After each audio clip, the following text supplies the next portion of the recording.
Irmãos e amigos, nós vamos começar a falar agora sobre o profeta Joel.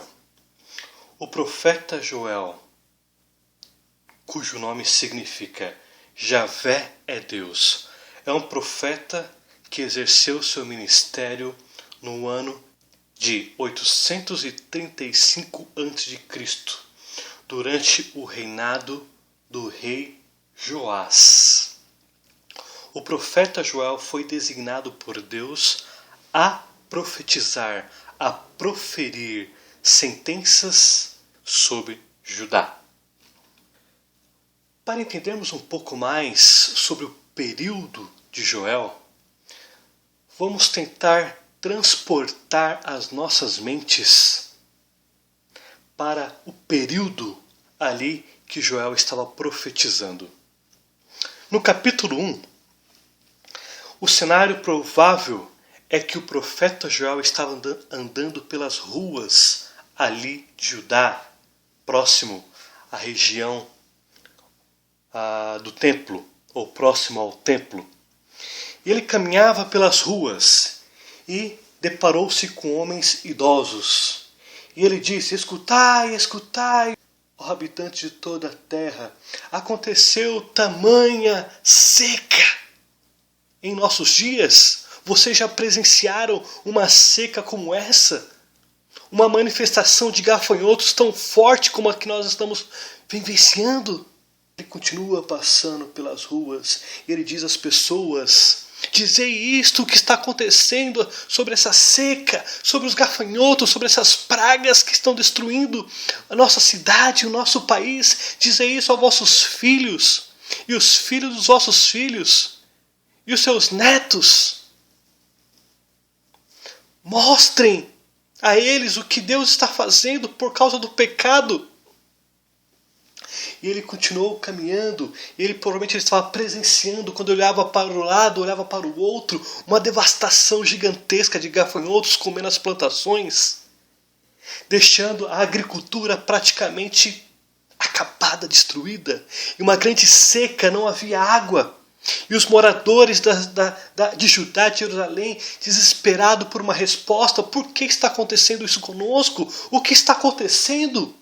E as pessoas perdidas, desesperadas, e o profeta caminhando pelas ruas ali de Jerusalém, de Judá. De repente ele encontra um homem bêbado, embriagado, e ele diz: chorai, chorai. Ele diz para o homem embriagado: chorai, despertai-vos, ó pessoa, povos embriagados, porque esse dia é terrível. O dia tem sido maus. E aí ele continua caminhando pelas ruas e continua vendo desolações, figueiras destruídas, secas. E aí ele se dá com um casamento. E aí ele vê uma virgem, e ele vê a virgem de pano de saco, ou seja, o momento mais importante da vida daquela mulher, na vida do homem que está casado com ela, agora era um dia de tristezas. A virgem estava de pano de saco, de luto, porque não havia água. Uma devastação gigantesca por gafanhotos. O profeta devia estar chorando, devia estar desesperado. E aí ele olha para o campo e vê que o campo estava desolado, comida escassa. As pessoas tentando comer o pouco que tem. E aí o profeta fala: as festas acabaram, não temos mais como fazer sacrifício de manjares, não temos como fazer mais a libação que os ouviam. E aí ele, entristecido, ele anda pelas ruas, vê as pessoas, vê as casas, o povo chorando, tentando entender por que está acontecendo isso conosco. E aí ele vê os agricultores, os lavradores, os vinhateiros, todos sem trabalho, não havia trabalho. E aí por fim, o profeta Joel chega no templo, e ele fala o seguinte: ó sacerdotes, coloquem pano de saco sobre a cabeça. Chorai, ministros que estão no altar.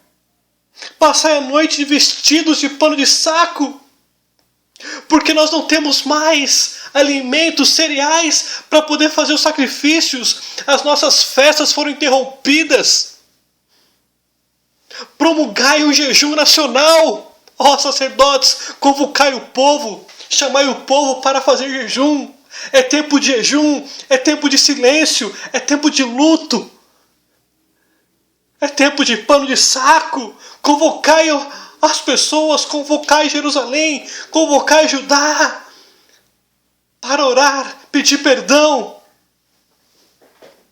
E aí no versículo 15 o profeta Joel cai nos joelhos em chão e fala: ah Senhor, porque o dia do Senhor está perto. Ou seja, o profeta Joel é o profeta que mais fala, que detalha o dia do Senhor. O dia do Senhor, ele é um dia dos piores castigos sobre a face da terra, que virá a qualquer momento sobre a terra.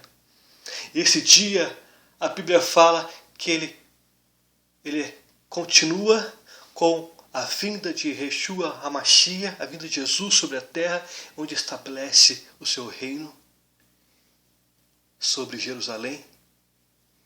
E é um momento de paz e prosperidade com o reinado messiânico davídico de Jesus e Yeshua HaMashiach.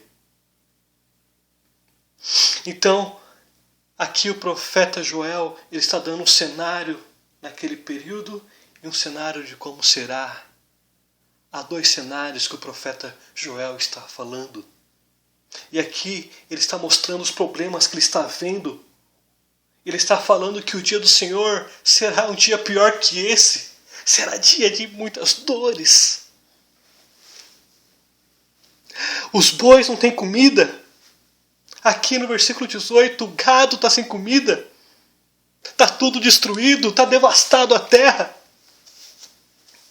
A natureza, os animais, eles clamam por Deus por causa do pecado do homem.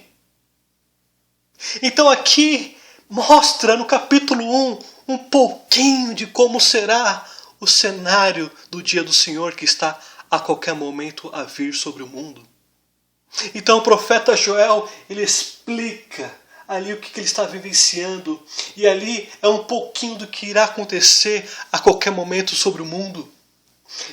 E no capítulo 2, o profeta Joel, ele fala como será esse dia de escuridade, de densas trevas, dia de guerras, dia de morte.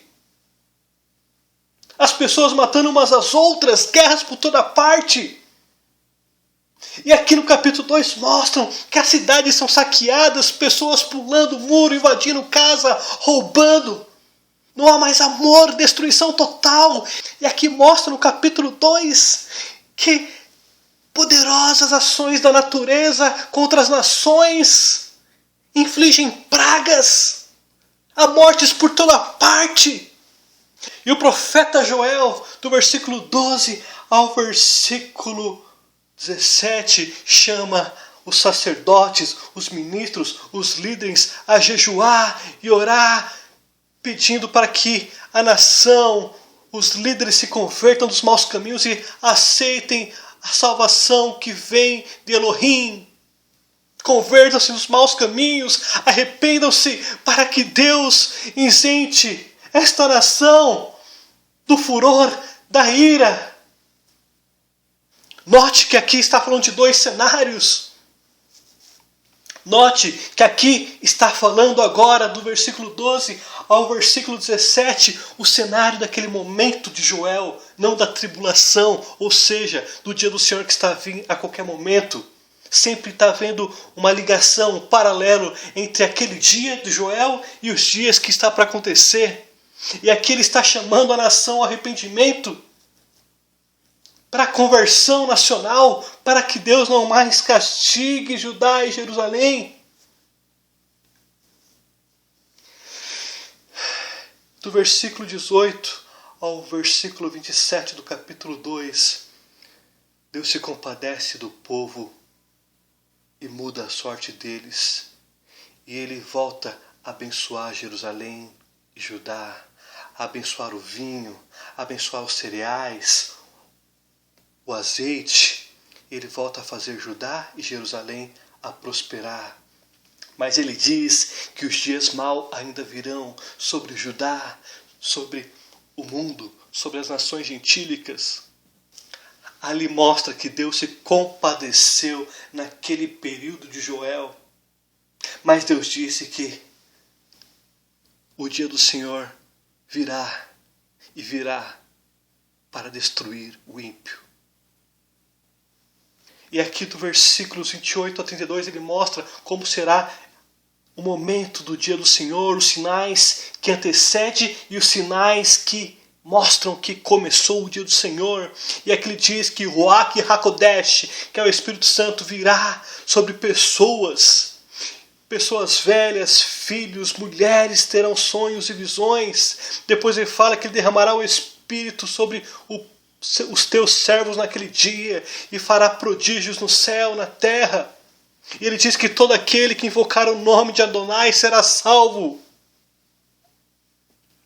E por fim, no capítulo 3, Deus diz que vai reunir todas as nações da terra, gentílicas, e inclusive os judeus. E ali ele reunirá e colocará toda a sua ira sobre os ímpios e estabelecerá um reino eterno, o reino davídico de Yeshua HaMashiach. E haverá prosperidade como nunca houve em Israel, Jerusalém, onde haverá um só povo, um só Senhor, e onde judeus e gentios adorarão o Criador dos céus e da terra, Elohim. Então, é este cenário que o profeta Joel fala no seu livro. E agora vamos falar um pouco sobre o panorama dos reis, um panorama nacional e internacional, política externa e política nacional. Como eu havia dito, o profeta Joel, ou profeta Yoel no hebraico, o seu ministério foi no ano de 835 a.C. O ministério dele foi durante o reinado do rei Joás, que está no capítulo 11 de 2 Reis, do versículo 17 até o capítulo 12, versículo 21. Antes de eu falar de Joás, eu vou falar como estava sendo ali a política nacional e internacional de Israel e Judá, enfatizando que profeta Joel foi designado para proferir profecias em Judá, Jerusalém, Reino do Sul. Mas agora eu vou dar um esboço da política internacional, de como estava o ambiente internacional, para que podamos chegar, enfim, no reinado de Joás. Então nós vamos agora para 2 Reis, capítulo 8, versículo 16. Aqui no versículo 16 fala do reinado de Jeorão em Judá, Reino do Sul. O reinado de Jeorão foi de 848 a 841, durante ali o ministério profético de Obadias. Jeorão casou com a filha de Acabe. Jeorão foi um rei extremamente mau e casou com a filha de Acabe, que era um dos piores reis de Israel, do reino do norte. Juntou-se o ruim com o pior, e aí estragou tudo. Então, nós vemos aqui, no versículo 18, do capítulo 8 de 2 Reis, diz: andou nos caminhos dos reis de Israel, como também fizeram da casa de Acabe, porque a filha deste era sua mulher, e fez o que era mal perante o Senhor. Então Jeorão era, como já falei no profeta Obadias, era um rei extremamente mau, cruel. Mandou matar seus próprios irmãos para se manter no poder e possuir toda a riqueza que seu pai, um homem bondoso, fiel a Deus, deixou, que era Josafá. Então, depois da morte de Jeorão, reinou o seu filho Acasias em Judá, que está nos versículos de 25 a 29 do capítulo 8. Acasias também fez o que era mal perante o Senhor, versículo 27, que diz que ele fez tão mal igualzinho à casa de Acabe. E ele reinou apenas 1 ano em Jerusalém. A mãe de Acasias chamava-se Atalia. A Atalia, ela reinou em Jerusalém porque Acasias, após 1 ano de reinado, foi morto pelo rei Jeú. O rei Jeú, que reinou de 841 a 814, era rei de Israel. O rei Jeú levantou para castigar Jorão, que era um rei extremamente mau. Então Deus levantou Jeú para destruir as práticas idólatras do rei Jorão, que está aqui no versículo 24 do capítulo 9. E ele também matou o rei Acasias do reino do sul. Então Deus levantou Jeú, que era um capitão, para matar o rei Jorão, que era um rei extremamente mau, idólatra, que era filho de Acabe e Jezabel. E ele também aproveitou as circunstâncias e matou o rei Acasias, que também fez o que era mal perante o Senhor. O rei Jorão, ele está no capítulo 3 de 2 Reis, que diz: Jorão, filho de Acabe, começou a reinar sobre Israel, reino do norte, em Samaria, no 18º ano de Josafá, rei de Judá, e reinou 12 anos. Fez o que era mal perante o Senhor, porém não como seu pai, nem como a sua mãe, porque tirou a coluna de Baal que fizera seu pai. Então, o rei Jorão era um rei mau, mas ele não foi tão mau quanto Acabe e Jezabel, que eram seus pais. Então, Deus levantou o capitão Jeú para tornar-se rei em Israel. Então ele matou aquele rei Jorão, filho de Acabe e Jezabel, o matou.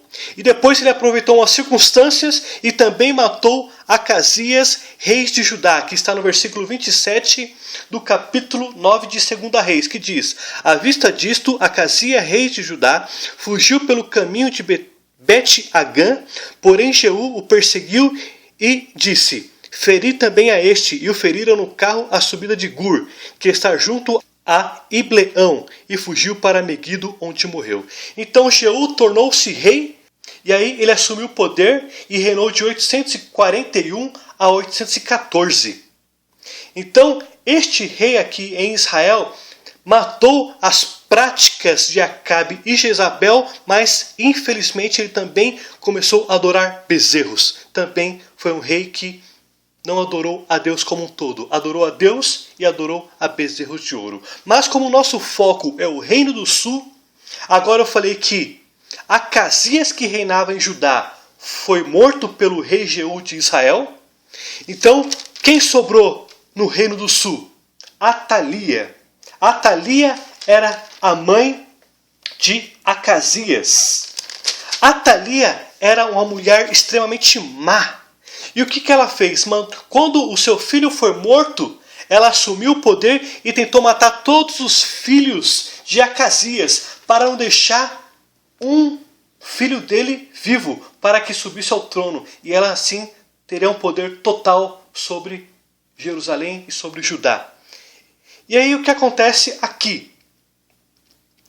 Quando ela tentou matar toda a linhagem de reis de Judá e Jerusalém, então Jeoseba, que era filha do rei Jorão, irmã de Acasias, ela roubou a criança, filho de Acasias, dessa matança de crianças, e escondeu-o em uma câmara interior no palácio para não ser morto pela rainha Atalia.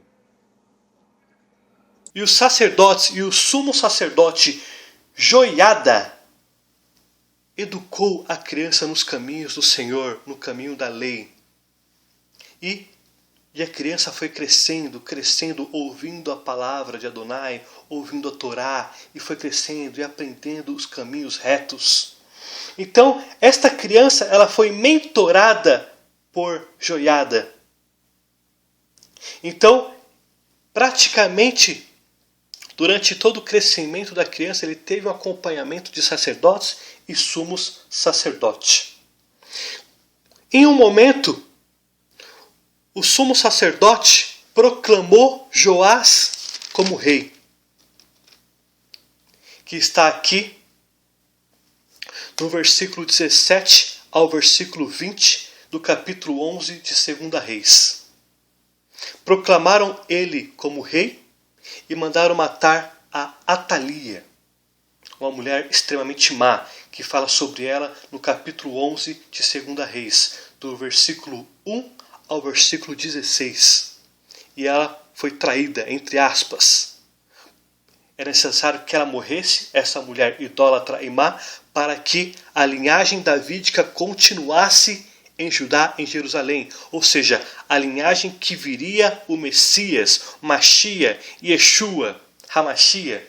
Então, ela foi morta no capítulo 11, do 1 ao 16, e Joás subiu ao trono. E Joiada foi o mentor que esteve ali ajudando, discipulando Joás durante o crescimento dele.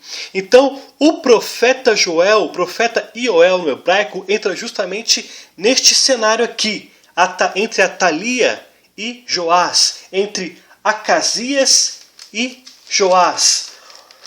O que acontece? Enquanto o menino não crescia, ainda não tivesse ainda a capacidade de tomar decisões, quem assumiu toda a liderança foi os sacerdotes. Note que o profeta Joel, quando ele chamou a nação a orar, a jejuar, a chorar, ele não chamou o rei para fazer isso junto com a nação. Ele chamou os sacerdotes e os sumos sacerdotes. Por quê? Porque justamente nesse momento de transição entre Atalia, uma rainha extremamente má, e o reinado de Joás, que era neto dela, quem estava liderando a nação era o sacerdote e o sumo sacerdote Joiada. Então note que o profeta Joel chama o sacerdote e o sumo sacerdote para orar, jejuar, chorar e colocar pano de saco. E Joás cresceu sendo mentorado, mas após a morte do sumo sacerdote Joiada, infelizmente, o rei Joás, por causa de influência de líderes e governantes de várias cidades em Judá e Jerusalém, permite que a idolatria entre em Judá e Jerusalém e Deus novamente castiga Judá e Jerusalém. Ou seja, Joás, enquanto estava sobre a tutela de um mentor, ele seguiu a Deus. Quando o mentor dele morreu, foi para as práticas idólatras. O porquê que o profeta Joel entra no reinado de Joás e não do reinado de Uzias, que está em 2 Reis capítulo 15, que aqui é o ano 790 a.C. a 739 a.C. Por que não entrou aqui neste reinado e entrou no reinado de Joás? Justamente porque durante o reinado de Joás, quem estava liderando até a criança crescer e começar a tomar decisões era os sacerdotes e sumo sacerdote. Enquanto no capítulo 15, no reinado de Uzias ou de Azarias, em Judá, já o rei já estava numa fase de 16 anos, já estava numa posição já de tomar decisões já. E também, por que o profeta Joel é pré-exílio e não pós-exílio, como alguns dizem. Porque o profeta Joel não fala da Assíria, não fala da Babilônia, mas fala de Tiro, Sidom, Filístia. E também fala do Egito e de Edom. Então, são esses os países que estavam em conflitos militares com Judá neste período do profeta Joel. Note que aqui não está falando nada sobre a Síria, nem sobre a Babilônia. Babilônia que invadiu Judá. Então aqui mostra que é um período anterior a estes momentos da Assíria e da Babilônia. Ou seja, no período aqui onde havia conflitos com Tiro, Sidom, Filístia, Egito e Edom, que só pode se encaixar neste período do reinado de Joás. Então você vai em Joel, capítulo 3, versículo 4, fala justamente dos inimigos que está tendo conflitos ali com Judá. E também no versículo 19, que fala sobre o Egito e também fala sobre Edom. Então, este é o cenário do profeta Joel. Ou seja, no ano 835 a.C., durante o reinado de Joás. O livro de Joel tem 68% de profecias, ou seja, 50 versículos dos 73 versículos correspondem a profecias, ou seja, 68% do livro. Então aqui é a introdução do livro de Joel. Baruch atah Adonai Eloheinu. Amém.